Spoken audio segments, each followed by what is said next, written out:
with the Moto.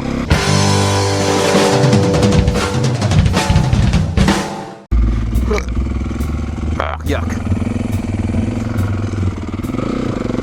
Some shit came up with that one. I gotta check my gasoline.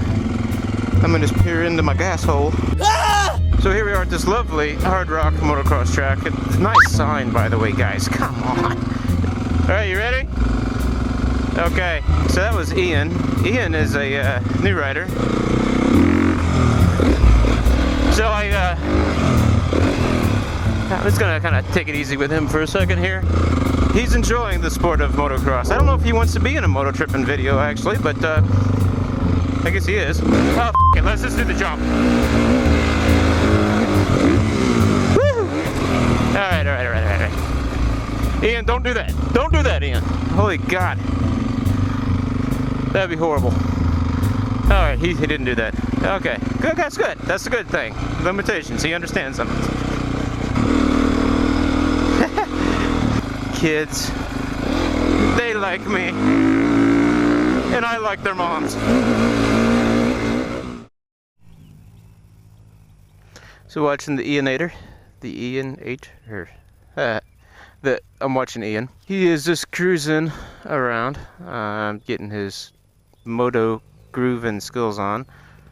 He likes to stand up a lot, so that's good news. Staying on the gas in the corners, you know, he's got a lot of potential good skills that he's starting with. But you know, see, look how far forward his head's pretty good far forward. Yeah, it could go a little bit forwarder, but he's doing good. So we can talk about moto skaters. Sometimes I get asked the questions. I should do a video about learning how to ride.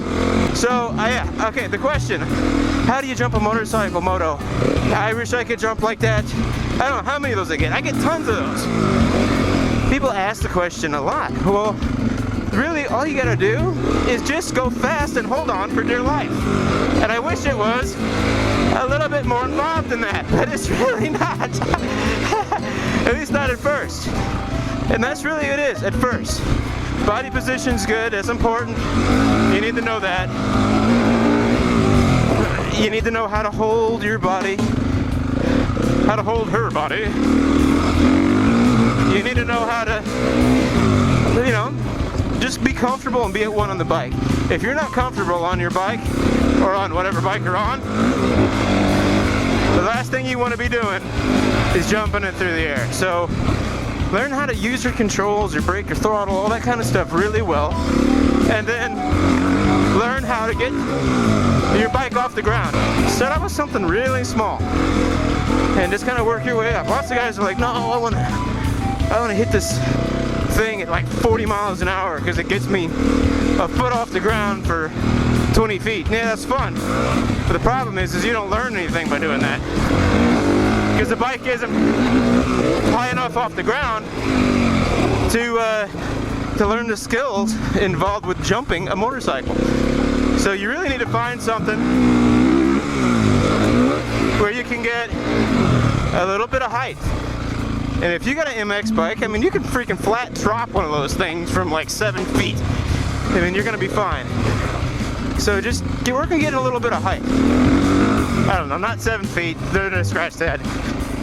But I'm responsible for people, you know, killing themselves and all that jazz. And then there's the techniques you start to learn in body position. There's different things you can do. For example, we'll wait for Ian here. When you're jumping a bike and you're in the air, do a couple of different things. One is the brake tap, which if you're front end high, pull the clutch in, tap the rear brake, hit the front end will drop like a rock or stone. That's what British people say all the time.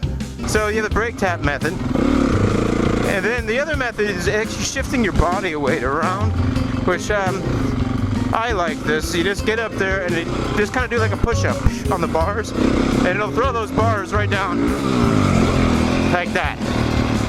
And I do that one quite a bit. It's just playing with momentum and body position, and I just feel like I have input into the bike, that I'm not relying on mechanically transferring my you know, input into the bike through mechanics. I'm actually physically doing it with my body. It's a little bit more, exhausting. It takes a lot more energy, but again, it's one of my favorites. And then another one that people do is just leave it in gear on a 4-stroke because you have that engine braking. So if you're a little bit higher in the RPM, you drop your throttle off, and your front wheel will come down too. Just the natural, you know, 4-strokes engine braking. So that works. Okay, so all right, you told me about, you know, how many different ways, I don't know how many, I wasn't counting, to keep the front end, make the front end go down. What if the front end's too low? What do I do with that? Oh my shit!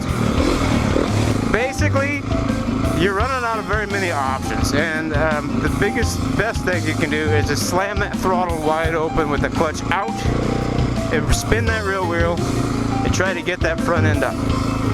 Really your best option. It's hard to pull the bike back with body weight. You can try. If you're front end low, you're probably not in control anyway. So it's a little bit more difficult to bring the front end up. But basically, power on the bike is your number one option for that.